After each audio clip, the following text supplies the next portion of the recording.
नमस्कार।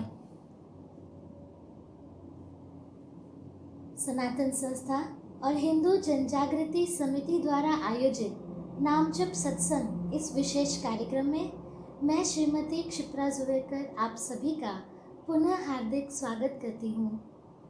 यहाँ के स्थान देवता, वास्तु देवता और भगवान श्री कृष्ण जी के चरणों में प्रार्थना करते हैं कि आज का यह सत्संग निर्विघ्न रूप से संपन्न हो।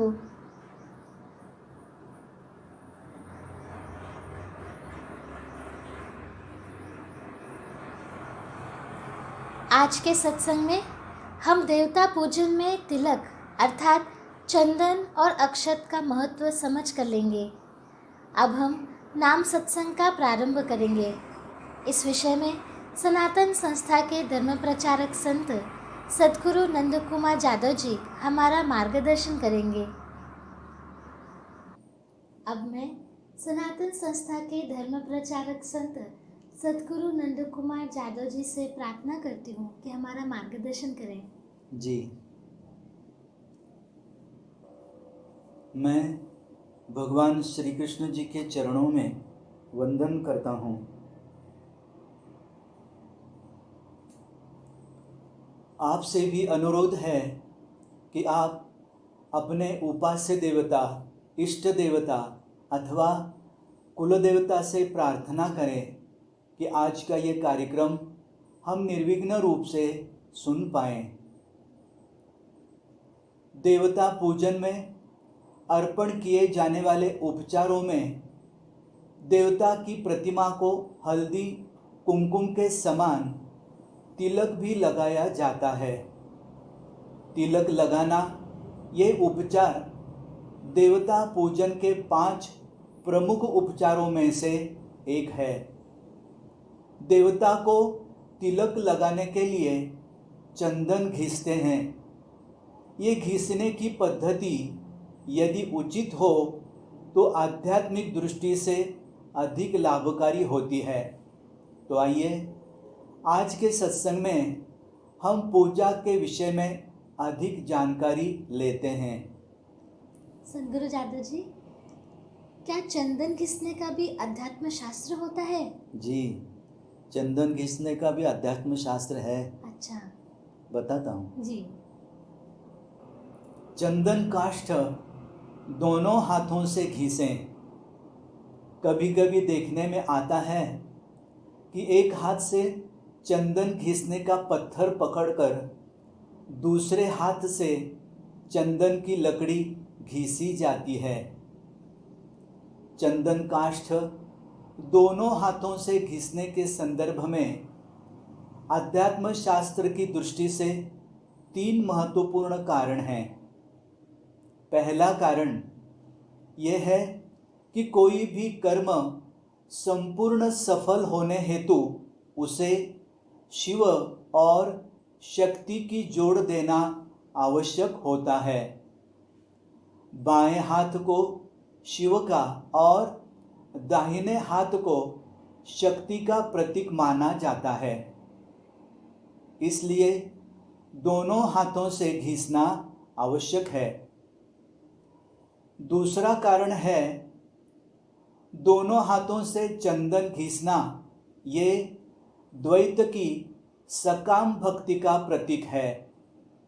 द्वैत यानी मैं ईश्वर से भिन्न हूँ ये धारणा। सकाम भक्ति का अर्थ है जीवन में कोई मनोकामना पूर्ण होने हेतु ईश्वर की उपासना करना। तीसरा कारण है दोनों हाथों से चंदन घिसते समय शरीर की एक विशिष्ट मुद्रा बनती है। मुद्रा का अर्थ है शरीर या उसके अवयवों की कुछ ऐसी स्थिति जिसके कारण शरीर में सूक्ष्म ऊर्जा का प्रचलन एवं ग्रहण और प्रक्षेपण का कार्य होता है। उस कारण शरीर की 3 नाड़ियों में से सुषुम्ना नाड़ी कार्यरत होती है। ये नाड़ी मनुष्य की आध्यात्मिक उन्नति के लिए पोषक होती है। इसलिए दोनों हाथों से चंदन घिसने की क्रिया को महत्व दिया गया है। ये घिसा हुआ चंदन सीप में रखते हैं। उसे हाथ पर या तांबे के पात्र में कभी नहीं रखा जाता। घिसा हुआ चंदन सूखने के बाद भी उसकी गंध बनी रहती है। इस कारण देवता की प्रतिमा को लगाए हुए चंदन के सूखने पर भी प्रतिमा में देवता तत्व अधिक समय तक बना रहता है।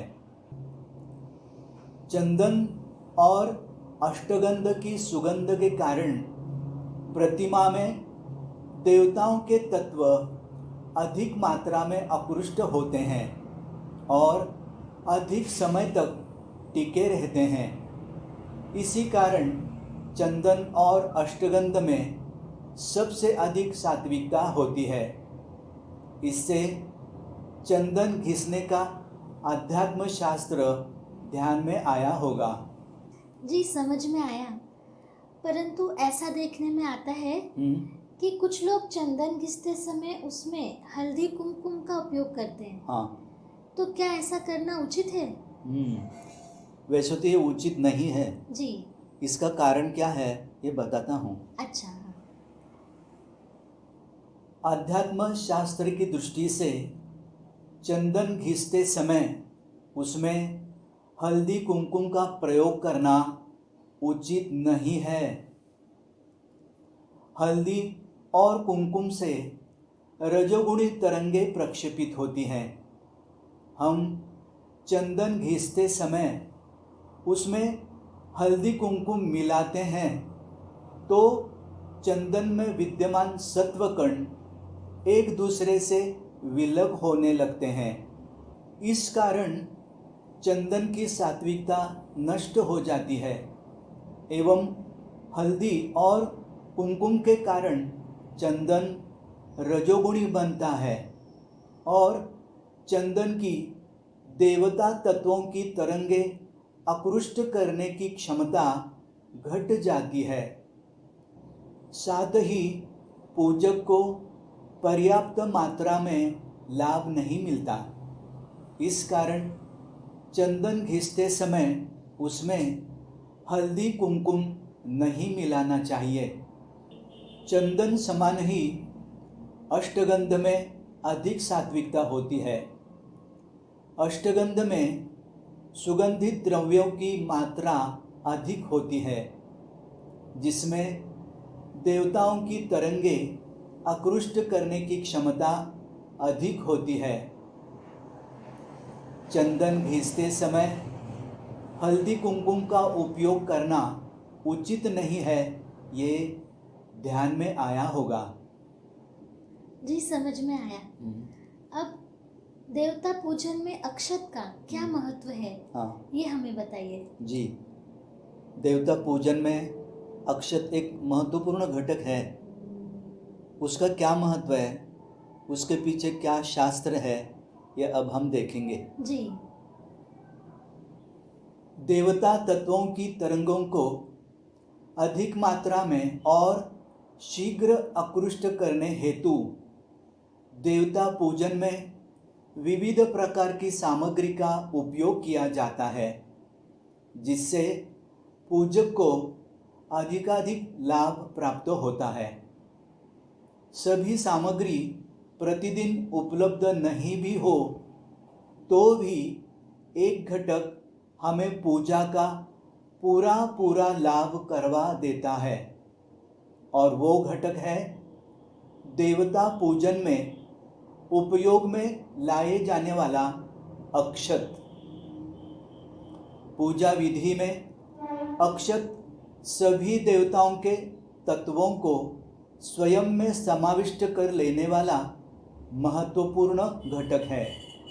इसलिए पूजा सामग्री की थाली में अक्षत को मध्य स्थान दिया जाता है।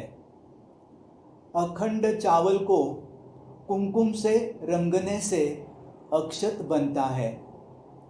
देवता को अक्षत चढ़ाने पर देवता के तत्वों की तरंगों के कारण अक्षत में भी उसी प्रकार के कंपन निर्माण होते हैं। समान स्वरों में लगाए गए दो तानपुरों में से एक की तार को छेड़ने से दूसरे तानपुरे की तारों में भी कंपन प्रारंभ होकर नाद उत्पन्न होता है। उसी प्रकार अक्षत के चावल में देवता के तत्व की तरंगों के कारण स्पंदन निर्माण हुए हो तो घर के चावल के भंडार में भी वैसे ही स्पंदन उत्पन्न होते हैं। देवता तत्व के तरंगों से आवेशित चावल को वर्षभर प्रसाद के रूप में ग्रहण कर सकते हैं और देवता तत्व के तरंगों का लाभ उठा सकते हैं। इसी कारण आपने देखा होगा कि देवता पर चढ़ाए गए चावल अथवा प्रसाद रूप में दिए हुए चावल अधिकतर घर में लाकर भंडार गृह में रखे जाते हैं। पूजा से हम सत्वगुण प्राप्त करना चाहते हैं, इसलिए देवता पूजन जैसे धार्मिक विधियों में देवता तत्व और सात्विकता की तरंगों को आकृष्ट कर ग्रहण करने वाले तथा प्रक्षेपण करने वाले अखंड चावल का ही उपयोग किया जाता है। अक्षत शब्द का अर्थ ही है जिसमें क्षति नहीं होती। जी, कई बार देखा गया है कि अक्षत लाल रंग का अथवा श्वेत रंग का अर्थात बिना रंग का भी होता है। हाँ, तो इसके पीछे क्या कारण होगा? जी, अक्षत लाल रंग तथा सफ़ेद रंग का भी होता है। इसका शास्त्र क्या है वो समझ कर लेते हैं। जी, सामान्यतः किसी भी देवता पूजन अथवा शुभ कार्य में लाल रंग के अक्षत का ही उपयोग किया जाता है। लाल अक्षत मनोकामना पूर्ण होने हेतु की गई सकाम साधना का प्रतीक है। कुमकुम लगे लाल अक्षत की ओर आकृष्ट होने वाली देवता तत्व की तरंगे सूक्ष्म होती हैं। श्री गणेश तत्व अथवा देवी तत्व लाल रंग की ओर शीघ्र आकृष्ट होते हैं। इसलिए संभवतः श्री गणेश जी की और देवी की उपासना में लाल अक्षत का प्रयोग किया जाता है। कभी कभी श्वेत रंग के अर्थात बिना कुमकुम लगाए चावल का उपयोग अक्षत के रूप में किया जाता है। जैसे शिवजी को श्वेत अक्षत चढ़ाते हैं। अब प्रश्न उठता है कि शिवजी को श्वेत अक्षत क्यों चढ़ाते हैं?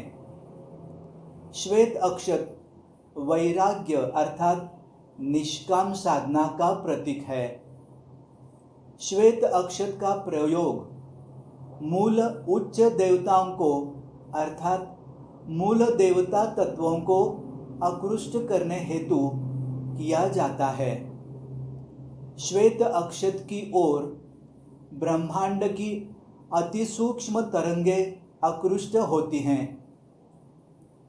शास्त्र समझकर पूजा करने से उपासक का भाव बढ़ जाता है और परिणाम स्वरूप उसे पूजा का अधिक लाभ होता है। हिंदू धर्म इतना महान है कि प्रत्येक कृति के पीछे अध्यात्म शास्त्र है। अतः हमें ईश्वर चरणों में कृतज्ञ रहना चाहिए। अब हम एक कथा सुनेंगे। एक नगर में एक जुलाहा रहता था। जुलाहा अर्थात वस्त्र बुनने वाला।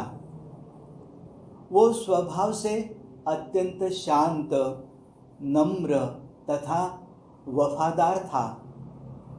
उसे क्रोध तो कभी आता ही नहीं था। एक बार कुछ लड़कों को शरारत सूझी। वे सब उस जुलाहे के पास ये सोचकर पहुंचे कि देखें इसे गुस्सा कैसे नहीं आता।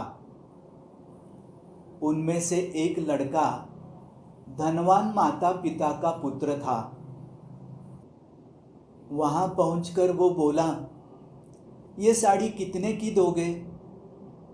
जुलाहे ने कहा, 10 रुपए की।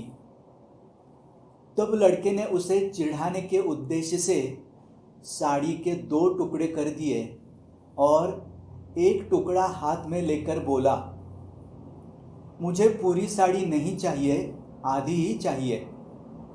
इसका क्या दाम लोगे? जुलाहे ने बड़ी शांति से कहा, 5 रुपए। लड़के ने उस टुकड़े के भी 2 भाग किए और दाम पूछा। जुलाहा तब भी शांत था। उसने बताया, 2.5 रुपए। लड़का इसी प्रकार साड़ी के टुकड़े करता गया और अंत में बोला, अब मुझे ये साड़ी नहीं चाहिए, ये टुकड़े मेरे किस काम के हैं? जुलाहे ने शांत भाव से कहा, बेटे, अब ये टुकड़े तुम्हारे ही क्या, किसी के भी काम के नहीं रहे। अब लड़के को शर्म आई और वो कहने लगा, मैंने आपका नुकसान किया है, अतः मैं आपकी साड़ी का दाम दे देता हूँ। जुलाहे ने कहा कि जब आपने साड़ी ली ही नहीं, तब मैं आपसे पैसे कैसे ले सकता हूँ? लड़के का अभिमान जागा और वो कहने लगा, मैं बहुत अमीर आदमी हूँ, तुम गरीब हो, मैं रुपए दे दूंगा तो मुझे कोई फर्क नहीं पड़ेगा, पर तुम ये घाटा कैसे सहोगे? और नुकसान तो मैंने किया है, घाटा भी मुझे ही पूरा करना चाहिए। जुलाहे ने मुस्कुराते हुए कहा, तुम ये घाटा पूरा नहीं कर सकते। सोचो, किसान का कितना श्रम लगा तब कपास पैदा हुई। फिर मेरी स्त्री ने अपनी मेहनत से उस कपास को बुना और सूत काता। फिर मैंने उसे रंगा और बुना। इतनी मेहनत तभी सफल हो जब उसे कोई पहनता, इससे लाभ उठाता, इसका उपयोग करता। पर तुमने उसके टुकड़े टुकड़े कर डाले। रुपए से ये घाटा कैसे पूरा होगा? जुलाहे की आवाज में आक्रोश के स्थान पर अत्यंत दया और सौम्यता थी। लड़का शर्म से पानी पानी हो गया। उसकी आंखें भर आई और वो जुलाहे के पैरों में गिर गया। जुलाहे ने बड़े प्यार से उसे उठाकर उसकी पीठ पर से हाथ फिराते हुए कहा, बेटा, यदि मैं तुम्हारे रुपए ले लेता तो उसमें मेरा काम चल जाता, पर तुम्हारे जीवन का वही हाल होता जो उस साड़ी का हुआ। कोई भी उससे लाभ नहीं होता। साड़ी एक गई, मैं दूसरी बना दूंगा, पर तुम्हारा जीवन एक बार अहंकार में नष्ट हो गया तो दूसरा कहाँ से लाओगे तुम? तुम्हारा पश्चाताप ही मेरे लिए बहुत कीमती है। वो जुलाहा कोई और नहीं अपितु संत कबीरदास जी थे। इसलिए उनकी सोच ऊंची थी, जिससे लड़के का जीवन बदल गया। इस कथा से हमें क्या सीख मिलती है?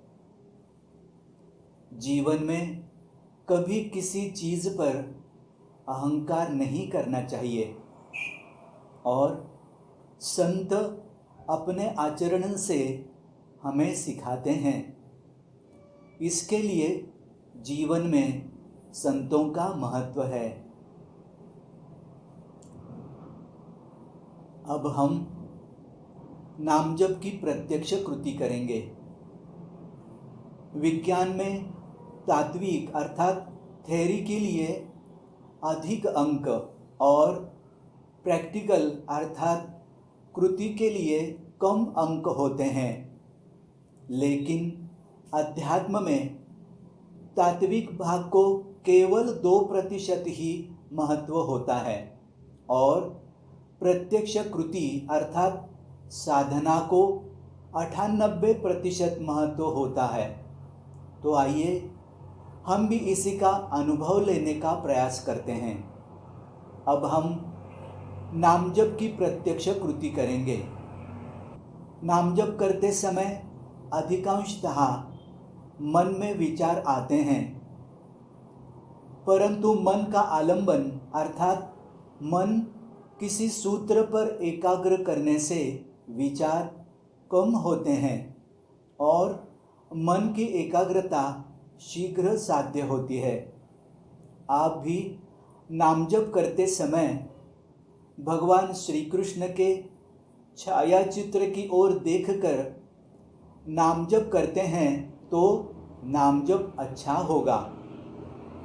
नामजप करते समय मन को कैसे लगा, इसका निरीक्षण करने का प्रयास करें। और अब नामजप के संबंधी अधिक सूचनाएं श्रीमती क्षिप्रा जी हमें देंगी। जी, संत गुरु जादव जी, आज पूजा के सामग्री के विषय में जो हमें अनमोल ज्ञान मिला, उसके लिए हम कृतज्ञ हैं। ये तो सब गुरुदेव जी की कृपा है जी, इसलिए उनके चरणों में कृतज्ञता व्यक्त करता हूँ। जी।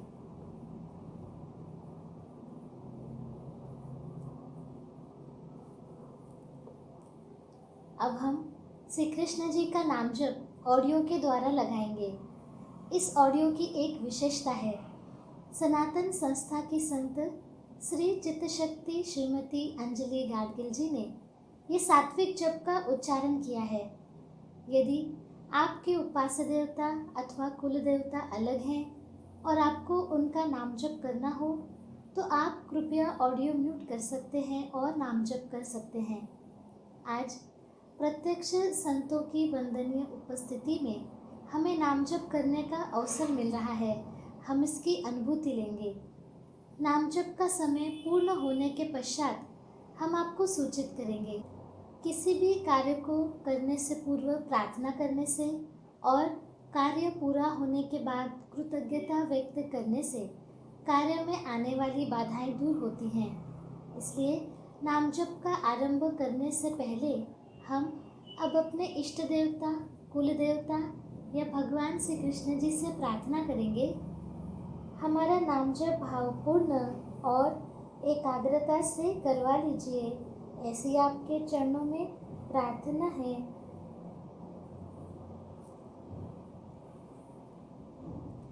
अब हम प्रत्यक्ष नाम जप को आरंभ करेंगे।